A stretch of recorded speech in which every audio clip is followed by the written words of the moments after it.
Well, welcome back, friends. It has been a very long time. I actually looked up the dates here, John, and our last episode of the In Our House Now podcast was broadcast on November 14th, 2021. So it's Okay. been more than 4 years since you and I have done our deep dive work. We did over 20 hours of deep analysis on different themes of Twin Peaks: A Return. You were deep into working on your book on Twin Peaks: A Return at the time. It's Ominous Whoosh is what came out of that. It's a fantastic book. We're going to talk, probably won't get into too much of the theory stuff today, but for people who don't know, John Thorne has been working with David Lynch's art for 4 decades now, I guess. So when, yeah, 1990. So, Okay. however, three and a half.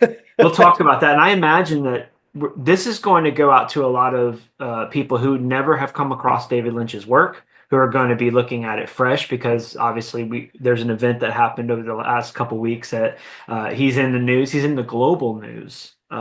David Lynch is, and for an unfortunate reason. But for those who don't know, David Keith Lynch died on January 15th, 2025, in his daughter's home. He was evacuated days after the horrific Los Angeles fires. In August 2024, David Lynch announced in an interview with Sight and Sound magazine that he was suffering from emphysema, and his health seems to have deteriorated rapidly after the evacuation. So it's an enormous loss. But the good news is John and I have reunited on this podcast to explore and give gratitude for what we'll call the art life of David Lynch, and those are his terms. So, John, I thought we'd start off by I'd love to hear your story again. I've heard it before, but I'd like to hear it again in this context, in this somber context of how did you come to start to engage with David Lynch's art? Yeah, it's good to see you again, Josh. And it's unfortunate that these are the circumstances that brought us back together again. And we're all saddened by the loss of one of the world's greatest artists. And so I guess my connection, the first time I'd ever Well, obviously, when I was in high school, I guess, and there I knew about Eraserhead. I'd never seen it. It was not something I could really get to see. I lived in a fairly remote place, and that was just not accessible to me. But I'd heard about it, and it was a weird film, a midnight film. That's all I knew. Um, I was a huge fan of Dune, the book by Frank Herbert, and obviously the film was big news back then. 1984, we knew it was coming.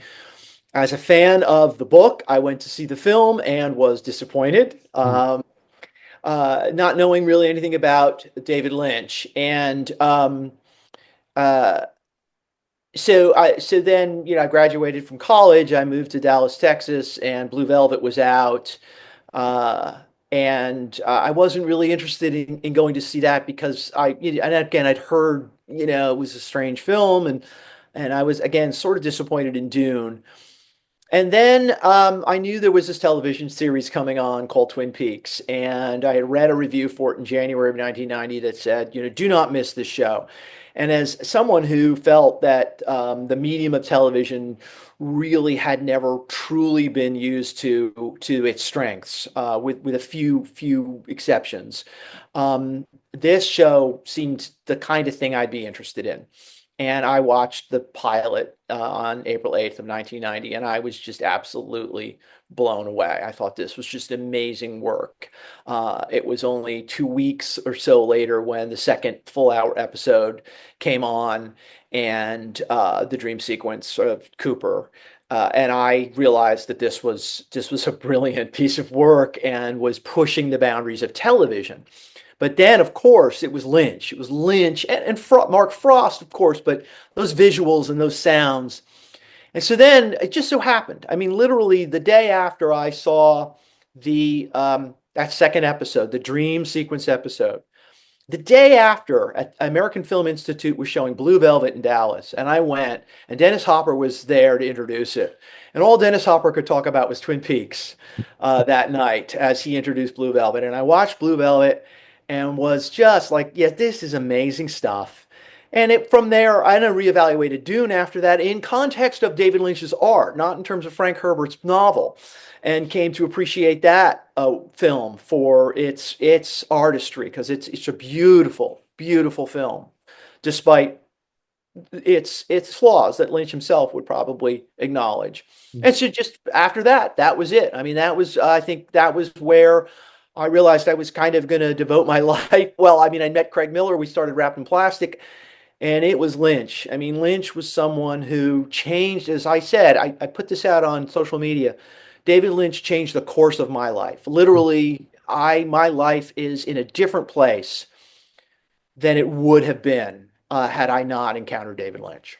Wow, that is a fantastic introduction to the man. We'll talk a little bit about who he was, like some of the details around him, but I think it's safe to say that your work, yours and Craig's work on Wrapped in Plastic, was the first legitimate, Lynch scholarship for Twin Peaks, and then of course you expanded out over the years to all of Lynch's works. But like, talk a little bit about that. I mean, you were the first person who legitimized studying a television Oh, show for David Lynch. well, I don't honestly for this podcast. Let's not get too far into what I've done and talk Sure. about Lynch. But I will say, I don't know if we were the first. There was a book that came out early on called "Full of Secrets" by David Lavery. It did come out after Wrapped in Plastic.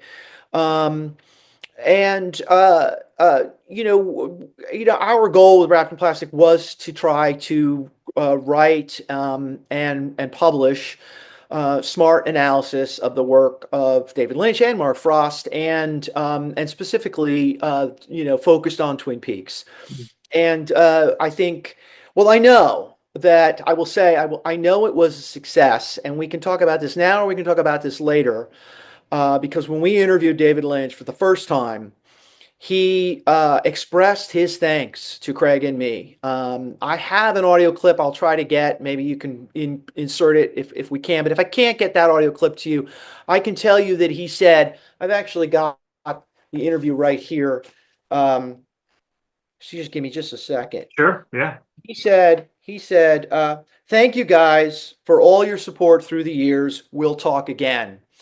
I mean, that was amazing. And then this was an issue that we were devoting to Eraserhead. We're interviewing him about Eraserhead when he was releasing it to a DVD for the first time.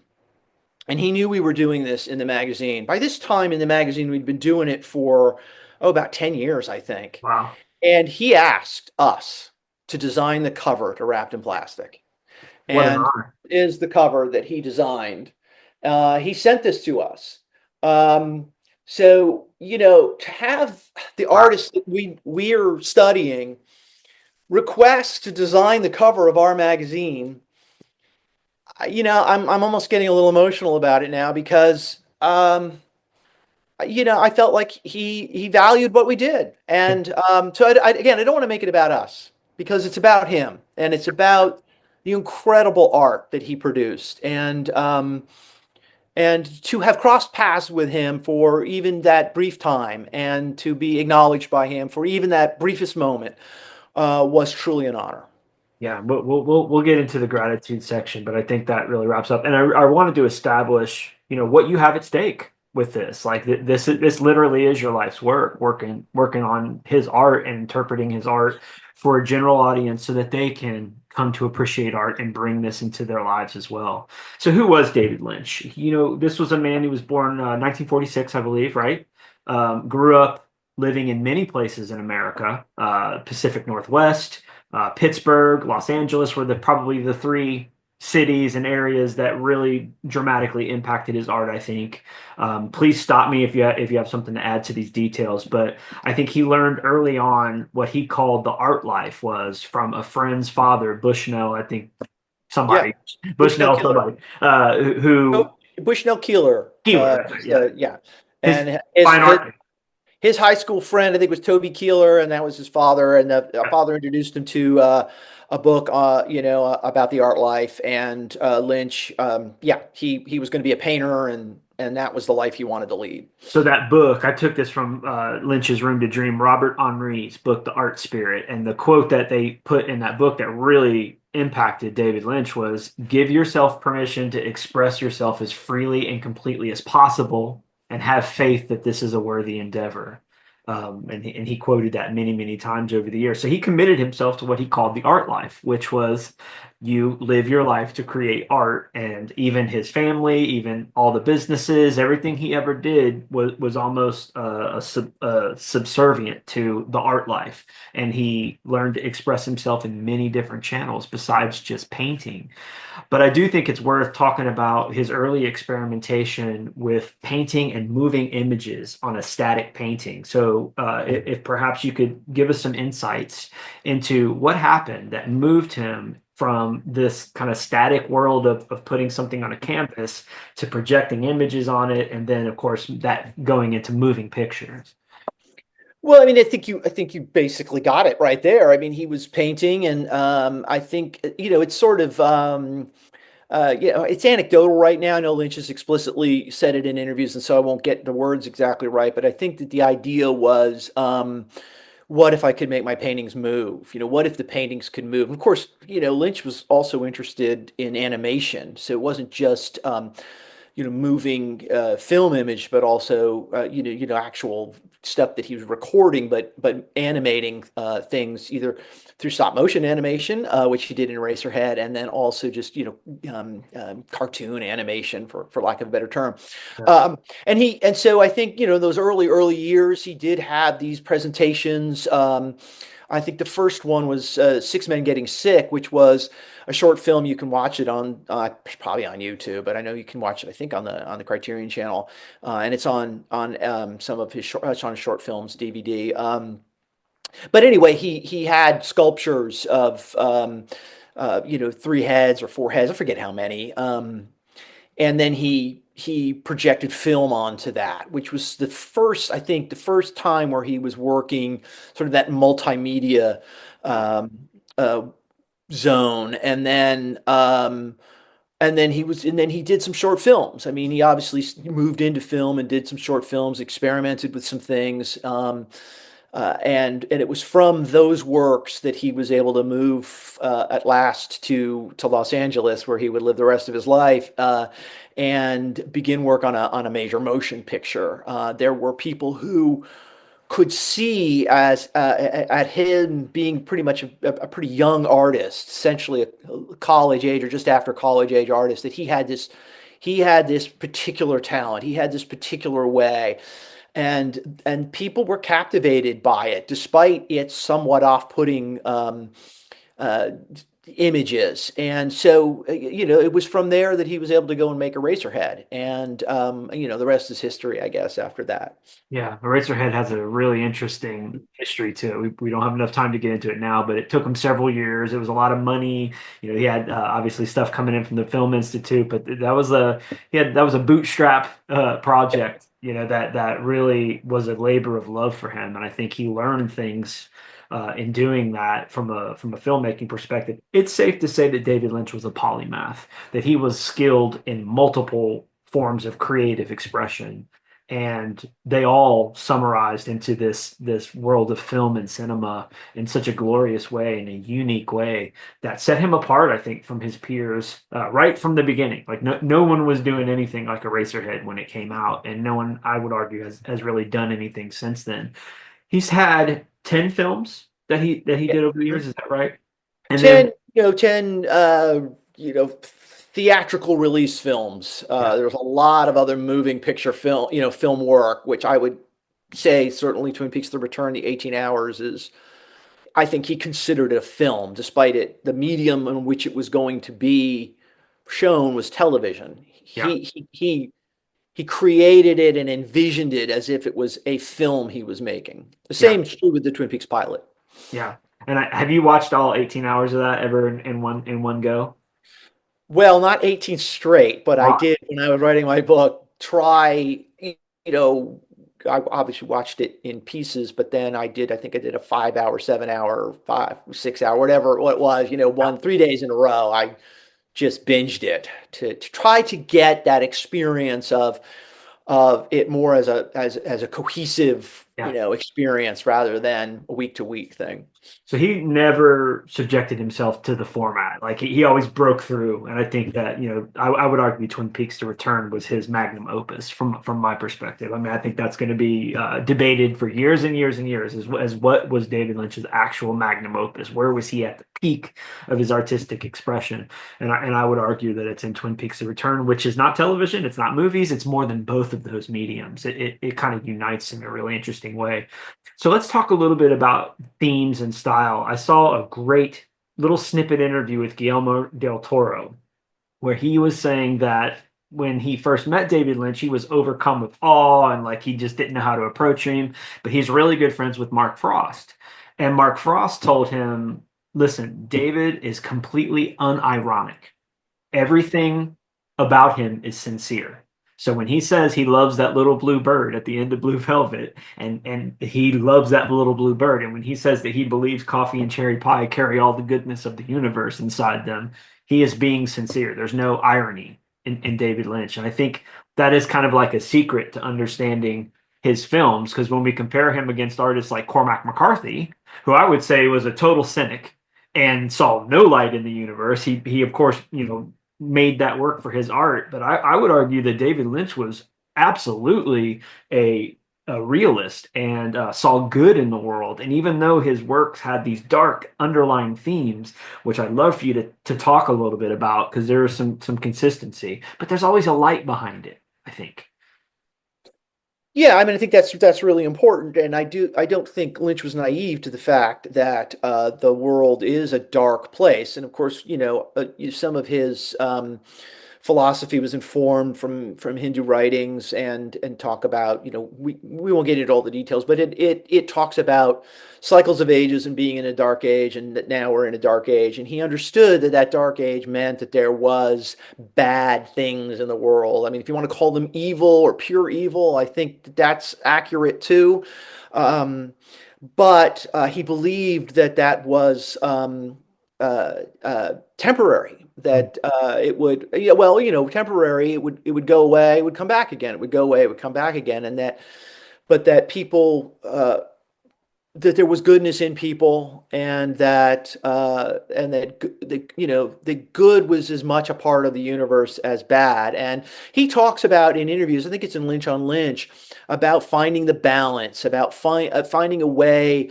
You know, you can. Some people will deny that they're bad or that they're evil, um, but he understood that maybe bad things are in people, but you can control it. You do not have to indulge it. You do not have to allow it to control you. And so, the good can overcome the evil.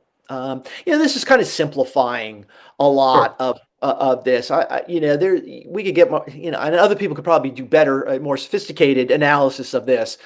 But so much of his film work had to do with characters trying to essentially cope with darkness within them, and overcoming that, finding a way um, to peace. And you see that, and you see some characters fail at that, perhaps in Lost Highway, and you see some characters succeed in that. Certainly in Twin Peaks, you do the Straight Story, Elephant Man.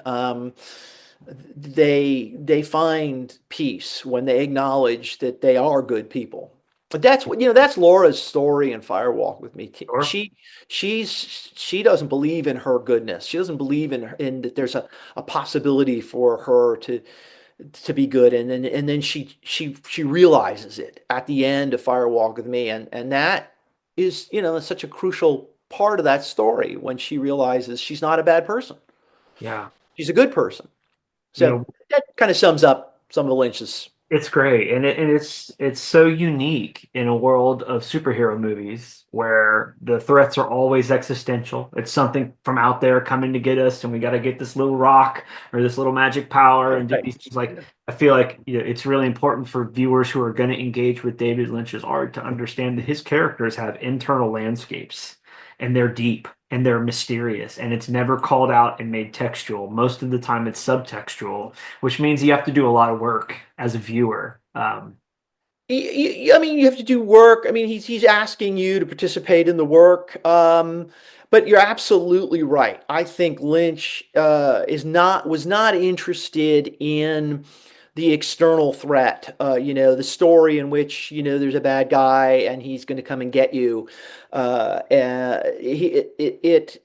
though some of the stories look on the surface as if that may be what's happening, I think the for me, every David Lynch film is a story of a character psychology. Even The Mm, Straight Story yep. is a story of people coming to terms with themselves, overcoming the obstacles maybe the psychological obstacles they've placed in their way that are preventing them from breaking through, um, and finding some sort of peace. And so, yeah, I think, a great proof of this is you look at the script of the last episode of Twin Peaks, the original series, second season. The script was all about Wyndham Earle, trying to, gain power and take over, or, and then Cooper had to stop him. That's the script.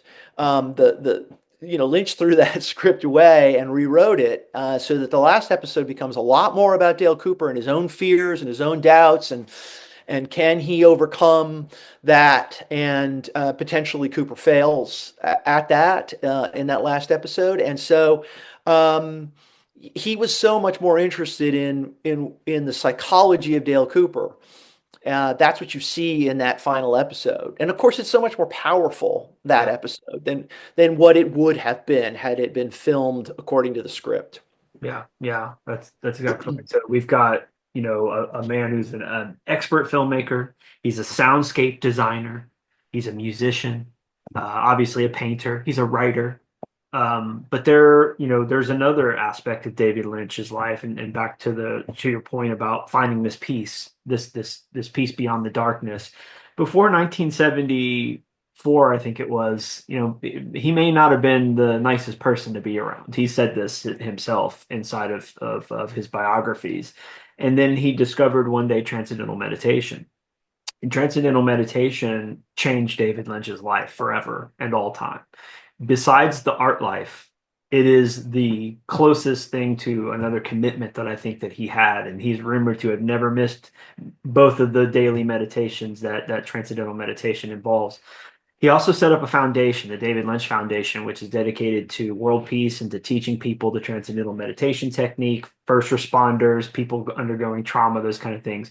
And one of the reasons that he did this is because of a phenomenon known as the Maharishi effect. And this has been over 60 years of correlative studies that's happened here, where they send meditators into war zones or areas of high conflict, and all they do is their transcendental meditation. And that phenomenon, they've found if 1% of the population actually does TM on a regular basis, it lowers crime rates, it lowers accidents, it lowers stress in the society, and it raises the quality of life. He made a commitment, not only for our foundation, but in his talks. We've talked to some folks that when they filmed some of his movies, they actually had all the people meditating in the movie. So the art experiments themselves became an exercise in world peace. So it's critical for people who are just engaging with David Lynch's art to understand that there was another aspect of the man as well. And the transcendental meditation was enormously important to David Lynch and his art. Anything you'd add to that? Well, you know a little bit more about it than I do, but I mean, obviously, I do. You're absolutely right. Transcendental meditation was a crucial part of his life, and I think it informed the way he led his life and the way he treated people and the way he approached art. And everyone has to find the thing that works for them to help them cope with the dark, dark world, as Janie E would say, and that was the thing that worked for Lynch. And it probably, that philosophy and that approach to the way he was engaging with the world, probably, you know, um, enhanced the art, or made the art perhaps more than it might have been otherwise. I don't want to say that it's only transcendental meditation that could allow that. I think other directors might find through their own religion or Exercise, yeah, right. exactly. And so again, and it's because it's true about the characters in the films trying to find peace in their lives, and when you find that peace, I think um, you become better. You become a better person. And so, yeah, again, I haven't studied it too much, although our second interview with David Lynch and Wrapped in Plastic had a lot to do with that foundation that he was developing. And he was trying to go out and spread the word about, he was very passionate about it. He felt that it could help other people, and he wanted to get that word out, and so we spent some time asking him about that, and he spent some time telling us. It was very interesting. Yeah, very good. Yeah, I'm obviously a TM meditator, and so I've been able to attend some of the TM sessions for meditators that David's been involved in, and mostly simulcast type stuff. And um, he was serious about it. I mean, it was again back to the unironic piece of it. There was nothing that was him trying to grift someone or anything like that. He absolutely believed in it, and I think they've done some incredible work. So we've got the art life, we got the meditation life. I thought we'd spend some time and just do free form. Our podcast always worked best Yeah. when you and I could just kind of like talk. And so I just would like to hear from you about what you think David Lynch's ultimate legacy and life will be. Uh, wow. I mean, he's certainly one of the greatest movie directors of all time. And, there's great movie directors that have long since passed away that we still study and we still enjoy. I'm part of a movie, a BFI book club movie Huh. club that I go to every month. And last month's, it was just a couple of weeks ago, we were studying Fellini's Eight and a Half, Yeah, which great came movie. out in like 1963 or whatever. And people are still studying that work, and some of those, people still study Hitchcock, Kubrick, Godard. Scorsese's still with us, thank goodness. And Lynch is one of those. I mean, Lynch is one of those people whose art will um, will touch future generations. People will be moved by it. People will be fascinated by it. People will be intrigued by it. They will want. Some people will will be um, uncomfortable with it, which again, that's just the way it is. It's not the kind of work that reaches a big audience, and he acknowledged that too. But Mhm. it reminds me, I've got a quote here, and if you don't mind, Please. I'm quick. This is from David Foster Wallace, who also acknowledges that he was influenced by Lynch, and he has some interesting words here about when he, as a graduate student in 1986, saw Blue Velvet for the first time, and and this gets at sort of kind of what I was saying, but much more eloquently. Um, he says, "What was what what we saw in Blue Velvet helped us realize that first-rate experimentalism was a way not to transcend or rebel against the truth, but to actually honor it. It brought home to us via images, the medium we were suckled on and most credulous of, that the very most important artistic communications took place at a level that not only wasn't intellectual, but wasn't even fully conscious. Mhm. That the unconscious's true medium wasn't verbal but imagistic, and that whether the images were realistic or postmodernist or expressionistic or surreal was less important than whether they felt true. And then he goes on to say, whether he is an expressionist naively or pathologically or ultra promo sophistically is of little importance to me. I felt like he showed me something genuine and important, and he couldn't have done it if he had been thoroughly, nakedly, unpretentiously, unsophisticatedly himself. Um, and there's more, but I think I won't go on and on with Well, it's that. it's back it's back to that free expression piece of it. Like he Yeah. he lived he lived that life. He Well, literally lived.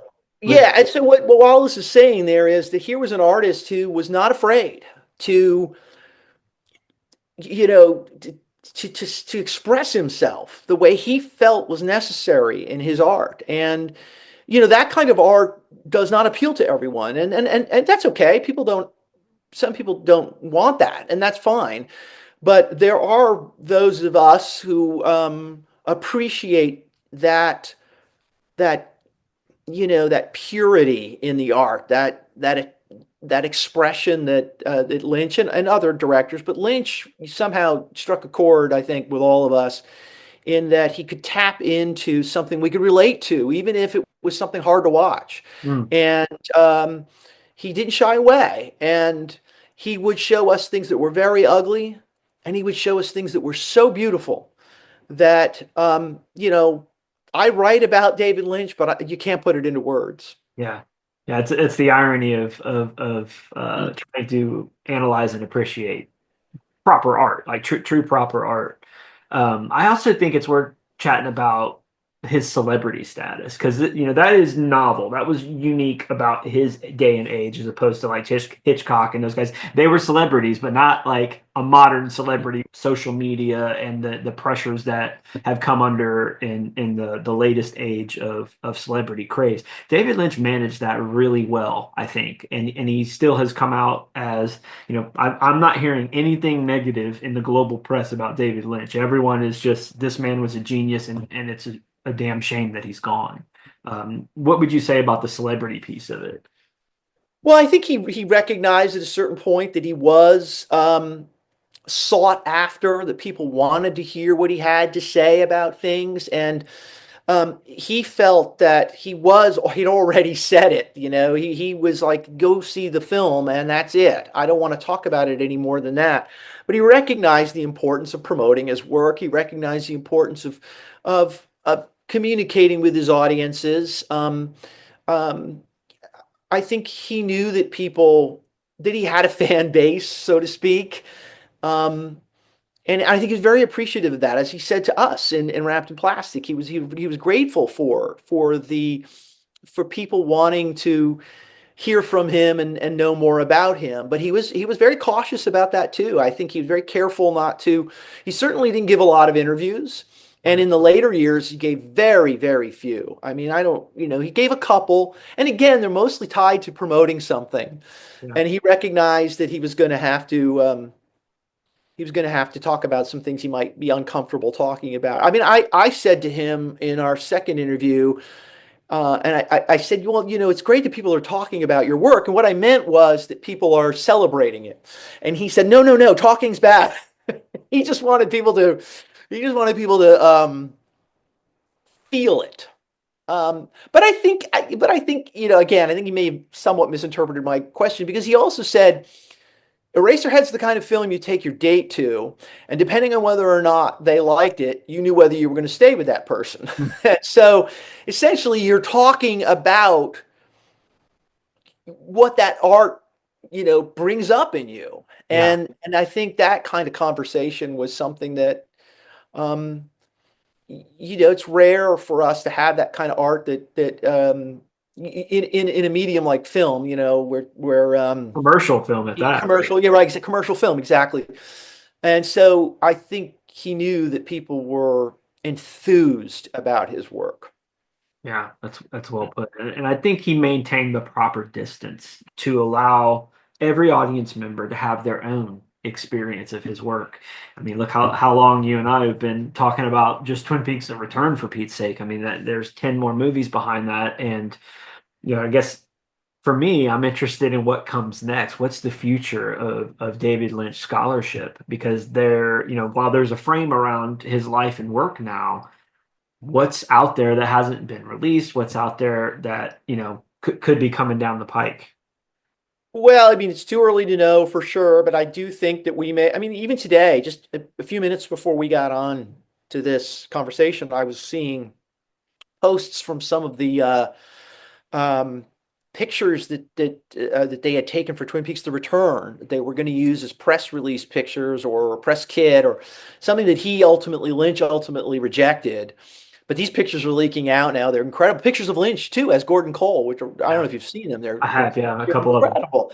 Um, and there's other works that he was there were projects that he never finished or projects that he never got. When I say finished, you know, there might have been scripts. We've seen some scripts that have been floating around, but there's other scripts that we've never seen, and they may find their way out. Hopefully, in the proper way. Maybe the family will find, you know, a way to honor him, but also to give us some more of his art. Mm. Um, and so, you know, whatever, you know, there may be more coming, but it won't be the same as what he gave us. These big films, which were incredible. Those are done, and we're not going to get more of those. Uh, and, you know, but you know what a body of work. I mean, it Oh, truly is. You know, he lived a pretty long life. He made some of the greatest films of all time. Certainly, films that everyone, even if they haven't seen them, knows about. yeah. and Right. and You know, I celebrate that work is out there, and that's a pretty good legacy to leave us. So I think we'll get more. Uh, Again, little bits and pieces, um, and that'll be interesting to look at. Yeah, I'm particularly interested in the individuals who we haven't heard much from, that may end up writing books or, putting out a podcast or something. Like there could be some art details that are interesting, and just in terms of the mechanics of making the art. I think that's largely what I think was guarded as almost, secrecy. Like, for example, no one knows what the Eraserhead baby was made of and how all that happened, and all that good stuff. So while that is interesting, I'm super interested in all that stuff coming out. The legacy of impact that he had on other artists, I think, is going to Oh be yeah. what his true legacy is. And anyone who's been around the Twin Peaks community knows that the individuals that watch Twin Peaks every year and watch all the David Lynch they make their own art. They somehow always find a way to find a creative expression. David Lynch set up a film program at Maharishi University that teaches his techniques and methodologies. So there is an entire generation of transcendental meditators who are also learning how David Lynch created his art and film on screen, and they're going to interpret it for a new generation. So I think that we'd be remiss if we didn't talk about the artists that were directly inspired by David Lynch's work as well. Yeah, and you know, Lynch spoke to students, and he visited classrooms, and he spoke. He liked, I think, to speak about other directors. He liked to speak about Hitchcock and Jacques Tati and Godard and Fellini. He liked to. And you can find out a little bit about Lynch when you hear him talk about other directors. I think that's kind of interesting. He loved the medium and he loved film, and he did want to pass on that love of filmmaking to new generations, either directly by speaking with students and speaking with the general public. But also, I mean, as you say, there's no doubt in my mind, there are people who have been inspired by Lynch and who aspire to be Yeah. his, his kind of creativity. And so it's true. I mean, there's no doubt. I can speak more to Twin Peaks because it's interesting when Twin Peaks came on in 1990, and then there was a kind of a lull for years, but then a certain generation got into television making. You know, the television producers and writers and directors who were perhaps in college or high school when Twin Peaks came out. You know, it's about 10 or 15 years later, you suddenly start to see these things coming on TV, which, you know, they're bringing Twin Peaks with them. And Yeah. so I feel like The Sopranos is a great example of a David direct. Chase has acknowledged that Twin Peaks is an influence on The Sopranos. Atlanta. The name is escaping me. The gentleman who created Atlanta. Oh, I can't. Nah, I did it to you. Sorry. I know his rap name, Childish Gambino. Right, and so he is acknowledged Donald Twin Peaks. Say again. Donald Donald Glover. Glover. That's it. Right. He's acknowledged Twin Peaks was Damon Lindelof Twin Yeah. Peaks was the most important television show to him. I mean, you can see it in Lost, you can see it in The Leftovers. You Not can. just film or TV. Our friend Jeff Lemire. I mean, like Oh yeah, 100% storytelling. You sure. Jeff Lemire. Jeff Lemire is a comic book writer artist, and before I knew Jeff Lemire was a Twin Peaks fan and that he had actually read Wrapped in Plastic, I had no idea. I was buying his comic books because I could see him playing with the medium in know, ways that few other artists were, telling a comic book that had a different story on the top level than it did on the bottom level, and then they connected, and he understood the medium of comic books, and he was experimenting with it. And I know he would say he was inspired by having seen Lynch experiment with the various media he worked in. yeah. So yes, that's true. I mean, it's and so how many singers and musicians have acknowledged David Lynch Look at as the Roadhouse scenes in The Return alone. I mean, yeah. that's I mean, just royalty. yeah, just they just were inspired, even if they weren't trying to duplicate anything that Lynch ever did, musically. Just the images that Lynch put on inspired them to write the songs they wrote. And so, anyway, yeah, it goes on and on. And I would hope that one of those legacies, no matter what format a person expresses themselves in, is just that ability to believe in yourself and to say, if you have an impetus to express yourself, please do it as freely as possible. That was the world and the universe I think that David Lynch lived inside and wanted us all to live inside with him. Um, Yeah, sorry to interrupt you, you're but good. David Foster Wallace just said about that honest expression. I'm reminded of David Simon, who created The Wire, which is pretty much as far away from Twin Peaks on television as you're going to get. Yeah, I mean, not quite. It's an ensemble show, but Yeah. an interviewer asked him once, what do you hope people will take away from these shows? And he said that we were being honest. That we were being honest. And I'm reminded of Lynch being an honest, expression, and David Simon saying those things. And when I write the things I write, which are critical analyses, and is a different. I mean, I'm not even sure it's art, but maybe it is. Anything that you're expressing is art. I keep that in mind. I'm Mm. like, I got to be honest with how I feel about this work or what I'm going to say about this work. Um, because if you're honest, then you're never wrong. So, Even when you make a mistake, right? oh, sure, you could say it was an honest mistake. Yeah, Ted Joy. I don't know if you ever read any of his work on jazz, or he writes a bunch of great music, great Substack. He's the honest broker, and that idea of you've got this kind of person or this institution that you can trust, like that's the honest broker. And as an artist, there are so few honest brokers as artists. I mean, at least someone who's writing a story and telling you a tale is honest about their intent to manipulate you. They want to manipulate you for those reasons of stirring the human soul in a way that intellect and intellectual conversations never will, you know.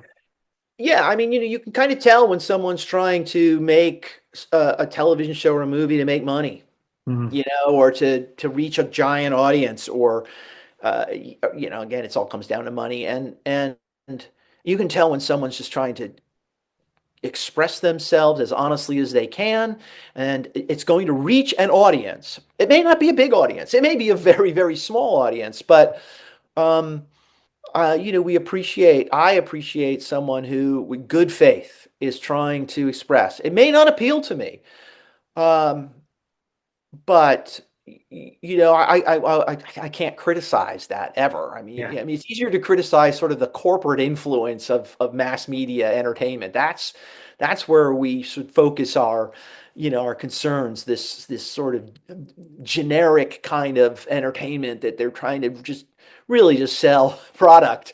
Yeah. Um, Do you on think rare occasions, they're both there. Something that is genuine and honest is a huge, huge hit, and so that's a wonderful thing too. But do you unfortunately, think that the time in which David Lynch created his art, so let's say the 1970s through the early 2020s, or the early 2020s, there was no other time in the history of our species where an artist like David Lynch could have made the art he did and have it seen by so many people.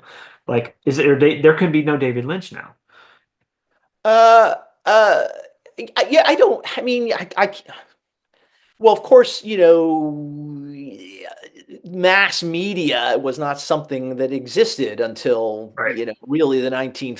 Well, I mean, obviously radio in the 30s and the 20s, but But the 60s and 70s, I feel like that was the beginning of.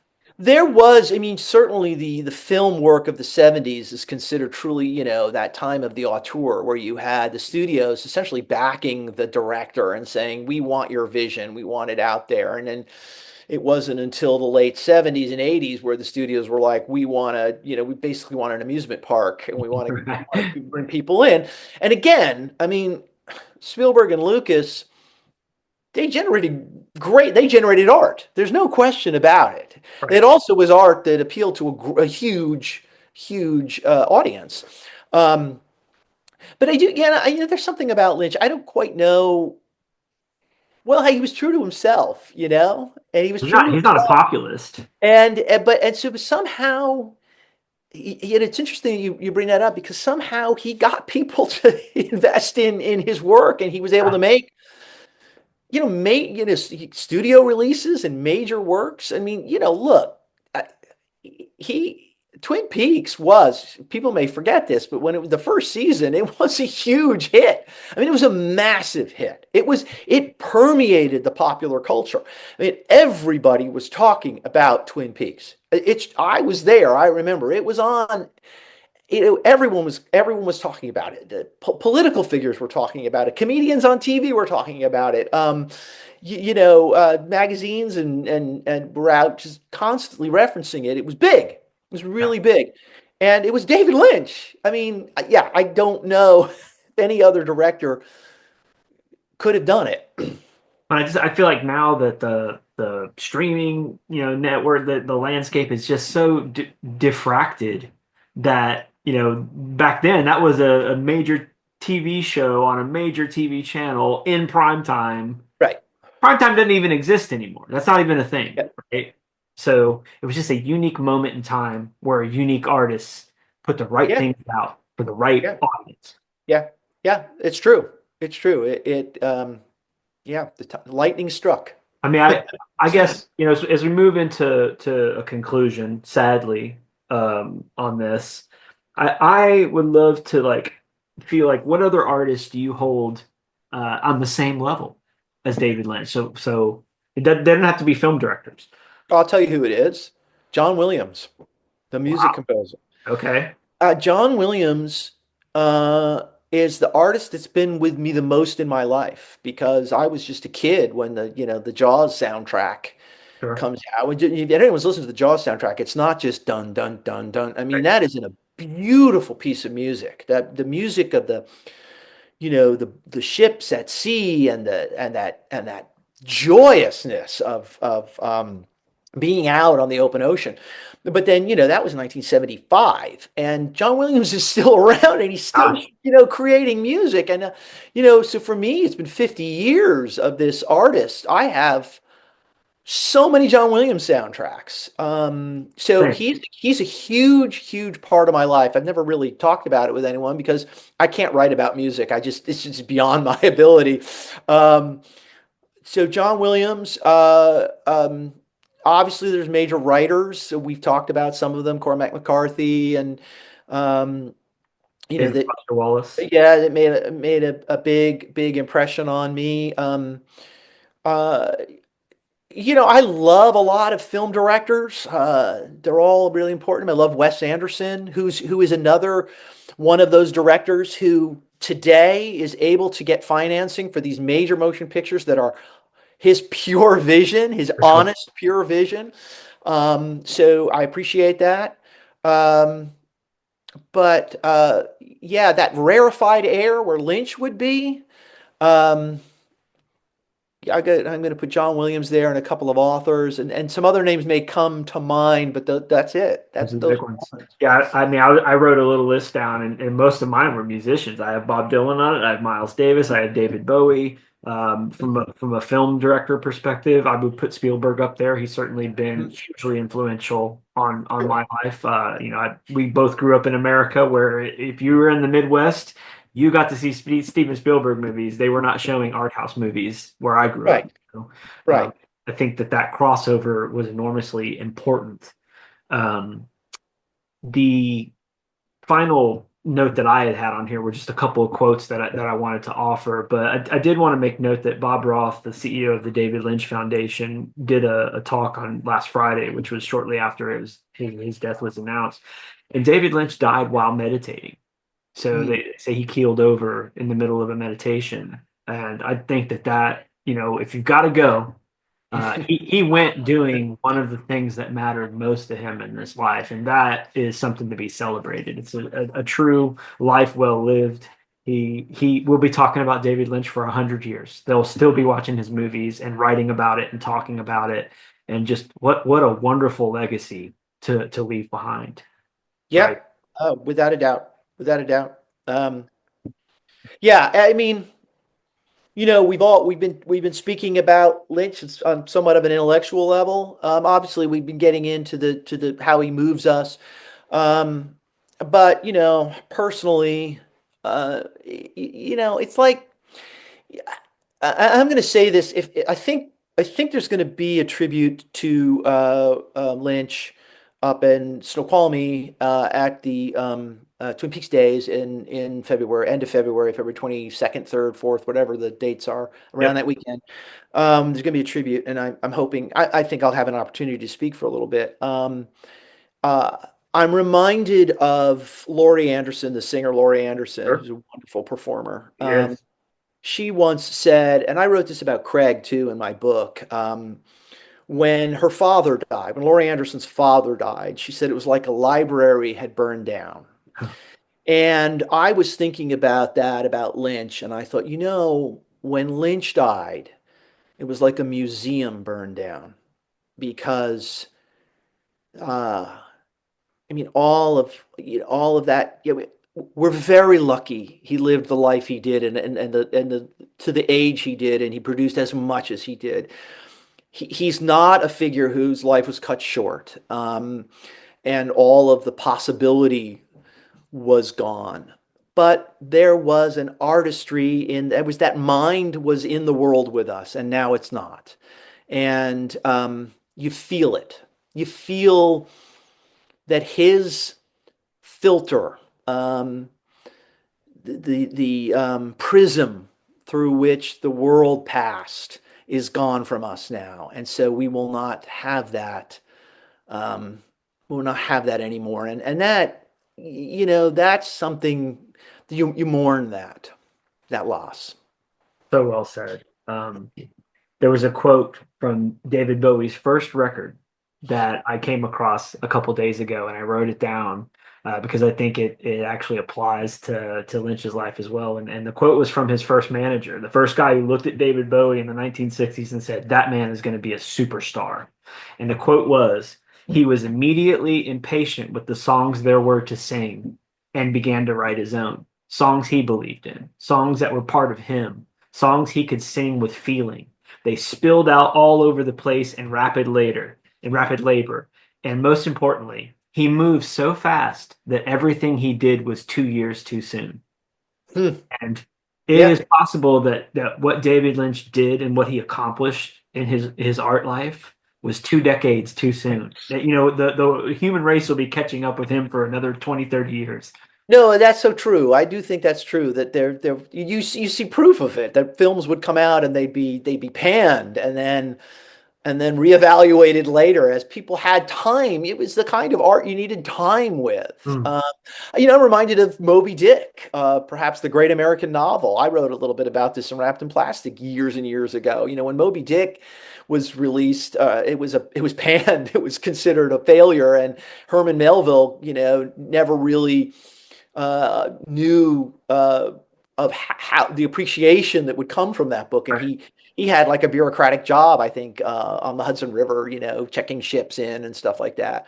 After he'd written that book, well, 50 years later, it's considered in the 1930s. It was considered like the greatest novel in the English language, Right. and is now considered one of the masterpieces of literature. Now Lynch was lucky to see his work appreciated, but much of it, as you say,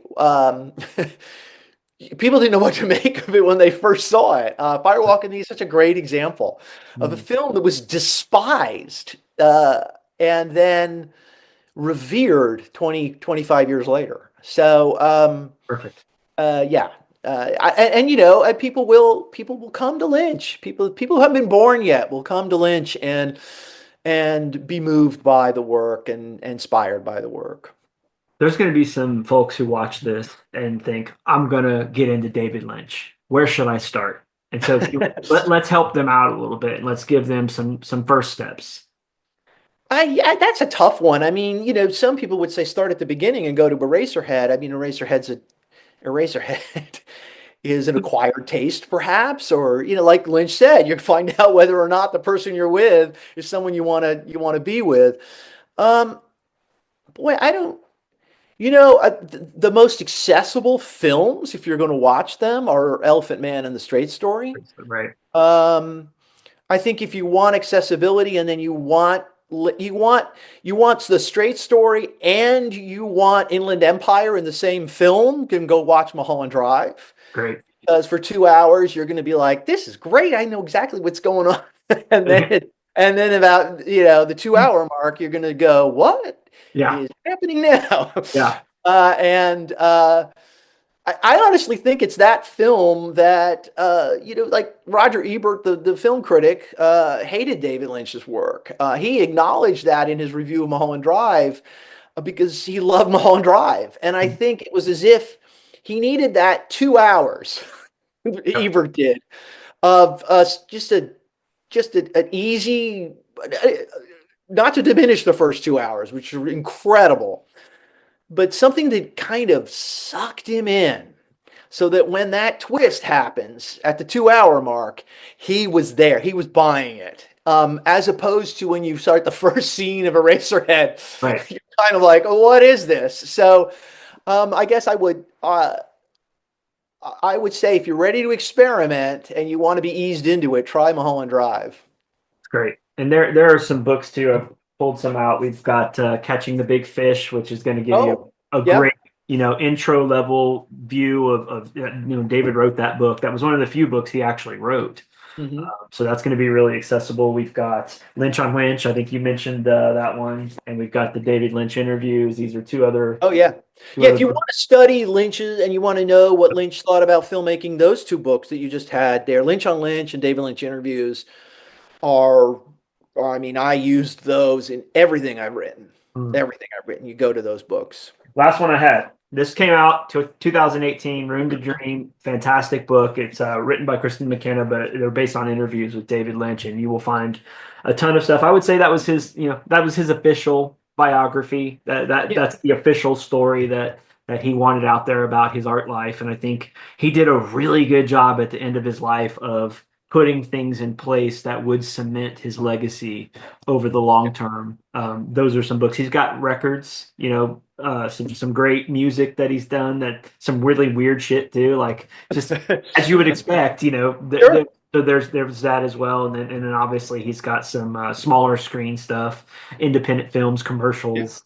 Well, you know what? I mean, Twin Peaks, man. I mean, if Twin you're Peaks. brand new to David Lynch, because I mean, honestly, that's really where I started. I'd seen Dune, as I said. Watch the Twin Peaks pilot. Mm, I mean, I don't know if anyone who's watching this at this point in our podcast yeah, doesn't know anything about David there Lynch. may be. Yeah, there may They be. all know. I mean, they all know. But if we ever are at a party and someone says, "What should I do?" I say, "Watch the Twin Peaks pilot. Watch that." And if you don't want to go any further than that, you may still want to go check out The Straight Story or Elephant Man or Wild at Heart. Mulholland Drive. I mean, that's a great place to start. Yeah. Is Peaks. Well, you So never know. I think we've created some new fans for a man who sadly has left us. I'm going to allow you to have the closing thoughts here. I think, I can think of no one that I would have rather spoken to about this. I've kind of held off about, speaking too much publicly about it. It's been a sad thing, but I'm also yeah. happy. I'm grateful. Oh yeah. Oh, for What sure. about I you? mean, yeah, of course. When I first saw I opened my phone. I'll briefly tell the story. I was Please. traveling and I was going, I was going to end up in a place where I wasn't going to have any cell phone coverage. I was going out into the far west desert of Texas. But as I was traveling, I stopped for lunch and I looked at my phone and I saw the announcement that David Lynch had died. And it literally was a physical, like, like a punch in the gut. And, that there's not many people that you've never, I mean, I was very lucky to actually have conversed with David Lynch multiple times. Um, but I mean, I didn't know David Lynch and I didn't, I was, I guess I said, I was very lucky to have crossed paths with him a couple of times. But I mean, it was a true visceral reaction to his passing. So I'm not quite sure where I'm going from there. I will say, yeah, I'll change course a little bit, and I'll say I'm really, really happy that I have this signed Oh, wow. signed card of Gordon Cole, David Lynch, and I've got this That's great picture amazing. of David Lynch on location filming the Twin Peaks pilot. Signed. Amazing. Yeah. So, and then I'm going to show this last picture of David Lynch. I don't know if you can tell. He is Wrapped in looking plastic. at a copy of Wrapped in Plastic magazine. And he's on the cover. He's on the cover. That's fantastic. So, Yeah. You've you got your know, own legacy, John. what's that? Said you've got your own legacy. Oh no, truly. And I said this to Ben and Brian at Twin Peaks Unwrapped. I said I'm a footnote to a footnote, and I'm happy to be there. I mean, the fact that we all have these great artists that we admire, that we study, and it's rare when we have a chance to interact with those artists, Yeah. and show them that we appreciate their work. And so I had that opportunity to do that with David Lynch. So I'm really glad about that. But again, I don't want to make it about me. Uh, I I am so happy that David Lynch gave us the art he did, and when you talk about the future, I'm not done writing about David Lynch. You're not done talking, we. David Lynch has passed away, but his work is alive, and we're going to continue to talk about it, and we're going to continue to write about it, and we're going to continue to find ourselves in it. And that is what a gift. Well said. We'll let it lie there. John, I'm so appreciative of your friendship and your scholarship and your wisdom. I again couldn't think of anyone else that I would have wanted to share this conversation with. It's always a pleasure. Yeah, it was great, Josh, and thanks for handling all of this. When I got back from my trip, I'm like, you were one of the first people I called or texted. I'm like, I'm we honored. have got to do something. We've got to